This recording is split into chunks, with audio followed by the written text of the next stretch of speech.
রুষার পেটে কোনো বেবি নেই জানতে পেরে উচিত শিক্ষা দিল আনন্দী রুষাকে। অনিন্দও রেগে যায়। হ্যাঁ বন্ধুরা, এমনটাই দেখা যাবে। বিস্তারিত জানতে চ্যানেলটি সাবস্ক্রাইব করে দেখতে থাকো।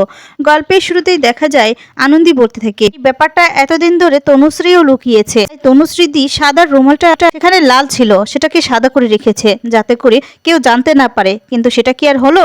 কেউ কি আর অজানা রইলো? সবাই তো জানতে পেরেছে, তাহলে কি আর হবে লুকিয়ে? ব্যাপারটা শুনতে পেয়ে সবাই খুব অবাক হয়ে যায়। তখন কাকিমুনিও কাঁদতে থাকে আর বলতে থাকে, ছি ছি ছি ছি, আমার ছেলে নাকি এই কাজটা করেছে, আমি ভাবতেই পারছি। এখন কাকাই বলতে থাকে, হ্যাঁ হ্যাঁ, তোমার ছেলেই তো করেছে, দেখো কি ছেলে জন্ম দিয়েছো তুমি। কাকিমুনি তখন বলতে থাকে, ওর সন্তানের মুখ দেখবো বলে কতগুলো বছর ধরে আমি ওয়েট করছি, অপেক্ষা করছি, আর তার মুখ কিনা এভাবে দেখতে হবে আমি ভাবতেও পারছি না। একে তো মরে যাওয়া উচিত ছিল। দাদা ভাই এদের কাছ থেকেও তো দেখে শিখতে পারতি। সুপায়ন মনে করতে থাকে যে রুষাকে কি কি করতে বলেছিল, প্ল্যানটা ছিল সুপায়নের। আর সুপায়ন বলতে থাকে, এই বাড়িতে যদি তুমি টিকতে চাও, কারণ দেখো নন্দিনী ম্যাডাম এত বছর ধরে চেষ্টা করে যাচ্ছেন, উনি কিন্তু এই বাড়ির বউ এখনো হতে পারেননি, আর তুমি তো দূর। তাই তুমি যদি এই বাড়ির বউ হতে চাও তাহলে তোমাকে অভিনয় করতে হবে যে তুমি প্রেগনেন্ট। দিকে দেখা যাবে সবাই মিলে বলতে থাকে, আচ্ছা ঠিক আছে, এই বাচ্চাটাকে অ্যাবর্শন করা হবে। আসলে রুষা অবাক হয়ে যায়, আর রুষা ভয় পেয়ে চিৎকার করতে থাকে, বলতে থাকে, অনিন্দ এই বাচ্চাটাকে আমি নষ্ট করতে চাই না, বাচ্চাটা আমার, আমি মা হয়ে আমি পারবো না বাচ্চাটাকে নষ্ট করতে। অনিন্দকে আরো অনেক কথাই বলতে তখন রুষা বলতে থাকে, আমি কিন্তু আমার বাচ্চাটির কিছু করতে দিব না, কিছু না, বাচ্চাটি রাখবো, এই বাচ্চাটির পরিচয় নেওয়ার জন্য এখানে এসেছি, বাচ্চাটির কিছুই হতে দেবো না আমি। এরপর দেখা যাবে রুষা কাঁদতে থাকে আর তনুশ্রীদিকে বলতে থাকে, তনুশ্রীদি তুমি বলো না কিছু, আসলে তোমার সংসারটা আমি ভাঙতে চাই না, আমি দূর থেকেই সারা জীবন অনিন্দকে ভালোবেসে যেতাম, কিন্তু আমি শুধু এসেছি এই বাচ্চাটার জন্য, এই বাচ্চাটার পরিচয়ের জন্য, অধিকারের জন্য, এই বাড়ির সন্তান, লাহিড়ী বাড়ির সন্তান, ওর পরিচয়ের জন্যই এসেছি। তনুশ্রীদি হঠাৎ করে বলে ওঠে যে, তুমি মিথ্যে কথা কেন বলছো রুষা? তারপরে সবাই কথা শুনে অবাক হয়ে যায়। আনন্দী তখন বলে, কেন তনুশ্রীদি, ও মিথ্যে বলছে কেন? বলে, জানি আমি একজন স্ত্রী হিসেবে তোমার বিশ্বাস করাটাই স্বাভাবিক, না বিশ্বাস করাটাই। আর তার তনুশ্রীদি তখন বলে ওঠে, মা হতে তুমি কেন, অনিন্দর মা হতে কেউ পারবে না। যা শুনে সবাই চমকে যায়। তারপরে তনুশ্রীদি আনন্দীকে বলতে থাকে, ওর রুমালের কথাটা তুমি সবাইকে বললে তো? সবার সামনে যখন সব কথা হচ্ছে তাহলে না এই কথাটাও হয়ে যাক। এরপর তনুশ্রীদি বলতে থাকে যে সমস্যা, আর এদিকে কাকিমুনি বলতে থাকে, সবকিছু তোমার জন্যই হয়েছে তনুশ্রী, তুমি যদি আজকে একটা সন্তান দিতে পারতে আমার ছেলেকে, তাহলে আজকে এই ঘটনাটা হতোই না, আমার ছেলে বাহিরে যেতই না। আর তখনই তনুশ্রী বলতে থাকে যে সব দোষ আমার, তাই তো আজকে যদি বলি সমস্যাটা আমার নয় আপনার ছেলের। যা শুনে চমকে যায় কাকিমণি। তনুশ্রীদি বলতে থাকে, এতদিন ধরে আমি কত কথাই না সবার কাছ থেকে শুনেছি, অনিন্দ তুমি আমার কাঁধে বন্দুক রেখে ফুটিয়েছো, কিন্তু আমি মুখ ফুটে সত্যিটা কাউকে বলতে পারিনি, শুধুমাত্র তোমাকে বাঁচানোর জন্য। কিন্তু আজ তো আর সেই প্রশ্ন উঠেই না। তার জন্য তনুশ্রীদি সমস্তটা সবাইকে বলে দেয়। সত্যিটা জেনে তো অবাক হয়ে যায়। তারপর আনন্দী বলতে থাকে, তার আগে ওই রুষাকে বলতে হবে যে ও কেন মিথ্যেতে বলছে। আচ্ছা রুষা, তুমি কি আদৌ প্রেগনেন্ট? আর তখন বলে, আমি প্রেগনেন্ট, কিন্তু আমি মিথ্যে বলতে যাবো কেন? তোমরা বিশ্বাস করো আমি প্রেগনেন্ট। কি সোপায়ন তিথিরকে বলতে থাকে, দেখেছো তো মেয়েটার কি পারফরমেন্স, যতটা ভেবেছিলাম তার থেকেও বেশি। দেখো এতদিন ধরে আমরা এত সুন্দর একটা পারফরমেন্স কাউকে পাইনি, আর কত প্রতিভা সে এতদিন ধরে পড়েছিল। একে যদি আমরা আগে কাজে লাগাতাম তাহলে তো অনেকটাই কাজ হতো। রুষা বলতে থাকে যে তনুশ্রীদি এক ঢিলে দুই পাখি মারছে। তনুশ্রীদি তুমি মনে রেখো, গায়ে কালি রেখে নিজের কালি দেওয়া যায় না। আনন্দী বলে, দাঁড়াও, এভাবে না কারো গায়ে কালি রেখে কালি দেওয়া যায় না। বেশ, তুমি প্রেগনেন্ট তো, তাহলে আমরা সবাই একটা আলট্রাসাউন্ড করে দেখি, তাহলে তো সবটা প্রমাণ হয়ে যায়। তারপর এদিকে কথা শুনে সুপায়ন তো ভয় পেয়ে যায়, আর তিথিরও ভয় পেয়ে যায়।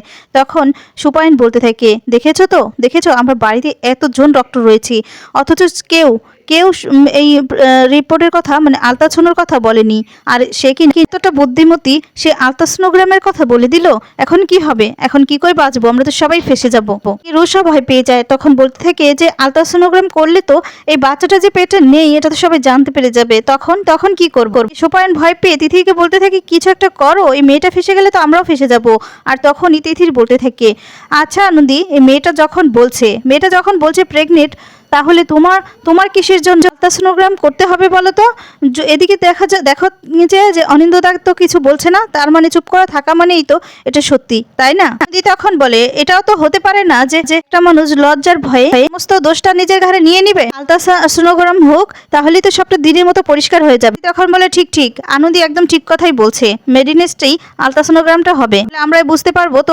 আমার মনে হয় যে এটা করাই উচিত। তখন চিৎকার করে বলে ওঠে, না কিছুতেই আমি এটা করবো না, কিছুতেই না, যা করতে হবে সবটা আমাকে আমাকে অনিন্দ বলবে। অনিন্দি বলে উনি তো কিছু বলার মতো অবস্থাতে নেই, আপনি কি ওনাকে বলার মতো অবস্থায় রেখেছে? কি রুষা তুমি রেখেছো? তিথির বলতে থাকে আচ্ছা আনন্দি, মা যখন নিজে চাইছে না তুমি তো তাকে জোর করতে পারো না। আর তখনই আনন্দি বলতে থাকে আচ্ছা আমরা ওনার আলট্রাসোনোগ্রাম করাতে চাই, কিন্তু আপনার কিসের সমস্যা বলুন তো ফুলটুসি ম্যাডাম?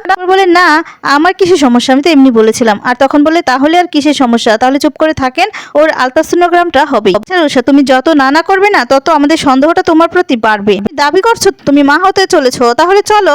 তখন বলে হ্যাঁ আমি যাব, আমি আনন্দের সাথে যাচ্ছি। আর এই বলে যাওয়ার জন্য রেডি হয়ে গেলে এদিকে তনুশ্রীদি বলতে থাকে যে আমিও যাব, কারণ আমার সংসার তো, তাই আমাকেই বাঁচাতে হবে, তাই সেখানে আমার থাকতে হবে। কথা বলে সবাই মিলে সেখান থেকে বেরিয়ে যায়। এদিকে সুপান্ত খুব ভয় পেয়ে যায়। সুপায়ন তখন তিথিরকে বলতে থাকে এবার কি হবে, এবার যদি সবটা প্রমাণ হয়ে যায় তখন তো আমি নিজেও ফেসে যাব। আমি কি করব, আমি কি রুষাকে বাঁচাবো নাকি নিজেকে বাঁচাবো? তারপরে দেখা যাবে সুপায়ন বলতে থাকে এক্ষুনি ওদের সাথে আমাকেও যেতে হবে। এই বলে বাইরে যায়, গিয়েই তখন দেখতে পায় রুষাকে নিয়ে বাড়ির সবাই চলে যায়। তখন বলে ওরা তো চলে গেছে, এবার কি হবে, এবার যদি আমি না আটকাতে পারি তাহলে তো সর্বনাশ হয়ে যাবে। এই বলে ট্যাক্সি খুঁজতে থাকে, কিন্তু কিছুতেই খুঁজে পাচ্ছে না। এইদিকে দেখা যাবে রুষাকে নিয়ে সবাই হসপিটালে চলে আসে। আর চলে আসার পর এদিকে আনন্দি বলতে থাকে আমি ভিতরে গিয়ে দেখছি যে কতজন আছে আরো বাকি। তারপরেই দেখতে পাই দুজন বাকি আছে, সবাই আলট্রাসোনোগ্রাম করছে। আর তখন আনন্দি এসে বলতে থাকে আর দুজন বাকি আছে। এরপরে রুষা যাবে, রুষাকে এনে জল খাওয়ায় আর বলে জলটা খেয়ে নাও।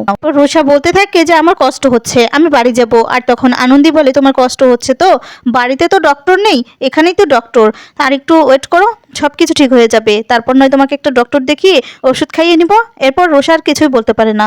আনন্দি তখন নিজের আঁচল দিয়ে বাতাস করতে থাকে রুষাকে। তারপরে যখন আনন্দি আদির সাথে কথা বলতে থাকে রুষা তখন সোপায়নদাকে ফোন করতে থাকে, কিন্তু লাগছিল না। তখন বলে এবার এবার কি হবে, এবার তো ফেসে যাব। সোপায়নদা আমাকে এত বড় একটা প্ল্যান বললো, আমি কিছু না ভেবেই সোপায়নদার কথা অনুযায়ী কাজ করতে গিয়ে এখন তো নিজেই ফেসে যাচ্ছি, এখন ফোনটাও তো রিসিভ করছে না।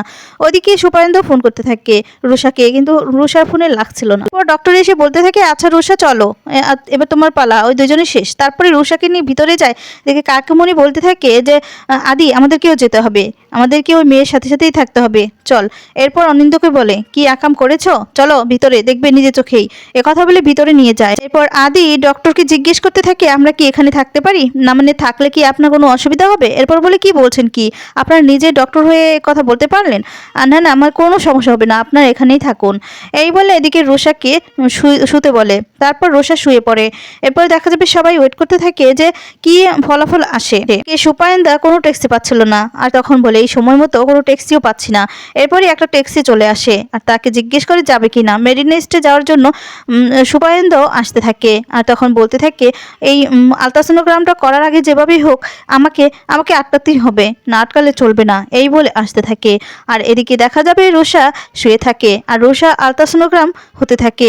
ডক্টর আলট্রাসোনোগ্রাম করে ডক্টর নিজেই চমকে যায়। আর তখন বলতে থাকে আচ্ছা রুষা তোমার এই প্রেগনেন্সি মানে কত মাসের মতো হবে বলো তো, কত মাস? তখন রুষা আর কিছুই বলতে পারে না। এদিকে সবাই সবটা শুনে চমকে যায়। তারপরে দেখা যাবে সবাই জানতে পারে আসলে রুষা প্রেগনেন্ট নই, মিথ্যে কথা বলছে। যা শুনে সবাই চমকে গিয়ে এদিকে আনন্দি খুব বেশি রেগে যায়, অনিন্দও রেগে যায়। আনন্দি তখন রুষাকে অনেক কথা শোনায়, অনিন্দও রেগে যায়। অনিন্দ রেগে গিয়ে বলতে থাকে কেন এই মিথ্যে কথাটা বললে, কেন মিথ্যে কথা বললে বলো? আর তখনই কোনো কিছু বলতে পারে না।